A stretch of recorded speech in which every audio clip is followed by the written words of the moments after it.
మా తేజ కూనూరుని సపోర్ట్ చేయండి. Music director మొదటి సినిమా హిట్ అయితే ఆ మజా వేరు.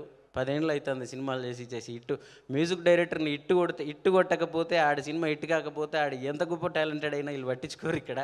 సో ఆ స్ట్రగుల్ మాకు తెలుసు, ఆ పెయిన్ మాకు తెలుసు. విమానం సినిమా వచ్చేంత వరకు నేను ఆడ బయట ఇప్పుడు వచ్చి అక్కడ కూర్చున్నా ధైర్యంగా కాన్ఫిడెంట్గా. నా సినిమాలకు కూడా మూడో వరుసలో కూర్చున్నది ఎలాగో లేపుతారు మనల్ని అని చెప్పి. సో ఇప్పుడు ఆ మొదటి సినిమా హిట్ అవ్వాలని మనస్ఫూర్తిగా కోరుకుంటున్నాను. ఎందుకంటే ఆ పెయిన్ నాకు తెలుసు, హిట్ అవ్వకపోతే మనల్ని ఎలా చూస్తారో ఇక్కడ. అలాగే మహేష్ ఇప్పుడు వాస్తవంగా ఆయన ఎన్నేళ్ళు అవుతుందో సినిమా ఇండస్ట్రీలో ఉండి నాకు తెలీదు. జనరల్గా ఇలాంటి ఫంక్షన్లో ఎక్కడో అక్కడ వెనకెక్కడో కూర్చుంటాడు, కానీ రాగానే ముందు సోఫాలో కూర్చుంటే నాకు చాలా హ్యాపీ అనిపించింది బ్రదర్. ఎందుకు మహేష్ గురించి నాకు అంత డెప్త్గా నాకు తెలుసు అంటే, మేము మా తమ్ముడు హీరోగా ఒక సినిమా చేసాం 2013-14 టైంలో. ఆ సినిమాలో మా తమ్ముడు హీరో అయితే వెనక జూనియర్ ఆర్టిస్టులు 50-60 మంది ఉంటారు, బ్యాగులు వేసుకుని అటు ఇటు తిరుగుతారు కదా.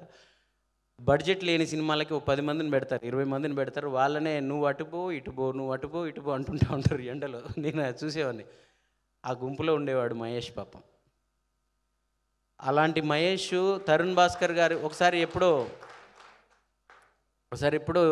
తరుణ్ భాస్కర్ గారితో ఏదో క్యాబ్లో వెళ్తూ ఉంటే తను ఏదో చెప్తే ఆయన ఇంప్రెస్ అయ్యి, అలాంటి ఒక వ్యక్తిని మీరు సినిమాల్లో ఎంకరేజ్ చేస్తూ పాత్రలు ఇచ్చారని ఎక్కడో చదివాను.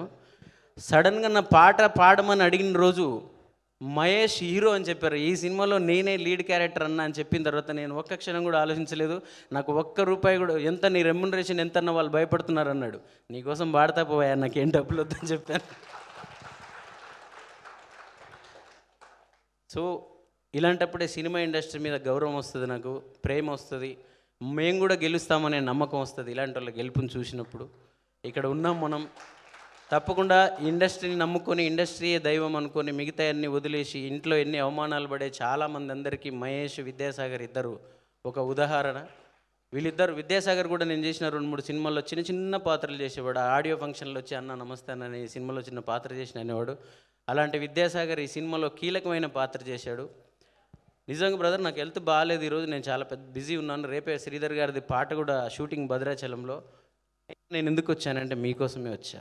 మా మ్యూజిక్ డైరెక్టర్ కోసం 50% వస్తే మీ ఇద్దరి కోసం వచ్చా.